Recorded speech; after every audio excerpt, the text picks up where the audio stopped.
ചോദ്യമില്ല, എന്ത് പറയാനായിട്ട് എന്ത് തോന്നുന്നു, അതിന്റെ എക്സ്പീരിയൻസ് അതാണോ? താങ്ക് യു എല്ലാവർക്കും, താങ്ക് യു.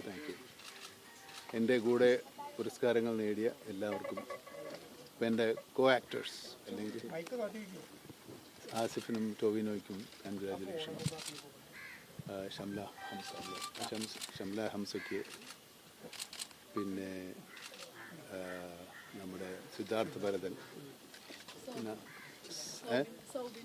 അത് മഞ്ഞുമൽ ടീംസ് അല്ല, അതിന് ആക്ടർക്ക് അവാർഡ് ഉണ്ടോ? ആക്ടർക്ക് അവാർഡ് ഉണ്ട്. സൗബിനും ആസിഫ് അലി സബനല്ല, ബെസ്റ്റ് ആക്ടറാണ്.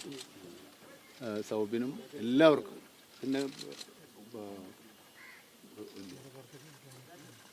നമ്മുടെ പടത്തിന് റോണക്സിനുണ്ട്, മ്യൂസിക് ഡയറക്ടറുണ്ട്, അങ്ങനെ എല്ലാവർക്കും അഭിനന്ദനങ്ങൾ. അമൽ നീരത് ടീമിന് അഭിനന്ദനങ്ങൾ, മഞ്ഞുമൽ ബോയ്സ് ടീമിന് അഭിനന്ദനങ്ങൾ.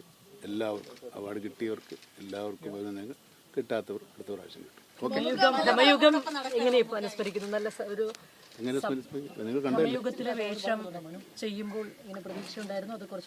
അങ്ങനെ ഇപ്പൊ പ്രതീക്ഷിച്ചിട്ടല്ലോ ഇതൊക്കെ സംഭവിക്കുന്നതാണ്. Thank you. തൂക്കാൻ ഇതെന്താ വല്ല കട്ടിയാണ്. വൈവിധ്യമാർന്ന വേഷങ്ങൾ ചെയ്തിട്ടുള്ള ഒരാളാണ്. ഈ ഭ്രമയുഗത്തിലേക്ക് വന്നപ്പോൾ വ്യത്യസ്തത എന്തായിരുന്നു? അത് കഥാപാത്രവും കഥയും ഒക്കെ വ്യത്യസ്തമാണ്, അതുകൊണ്ടാണ്.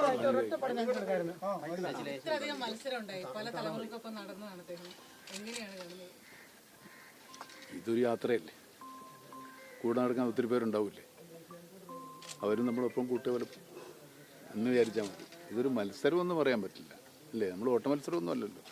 പുതുതലമുറയാണ് ഇത്തവണ അവാർഡ് മുഴുവൻ കൊണ്ടുപോയിരിക്കുന്നത്. ഞാനെന്താ പഴയതാണോ? ഞാനും ഈ തലമുറപ്പെട്ട ആളല്ലേ.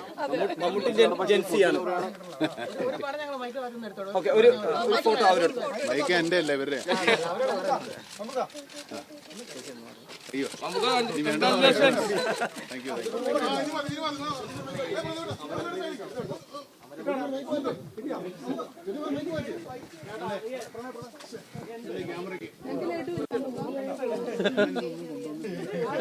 പടത്തിൽ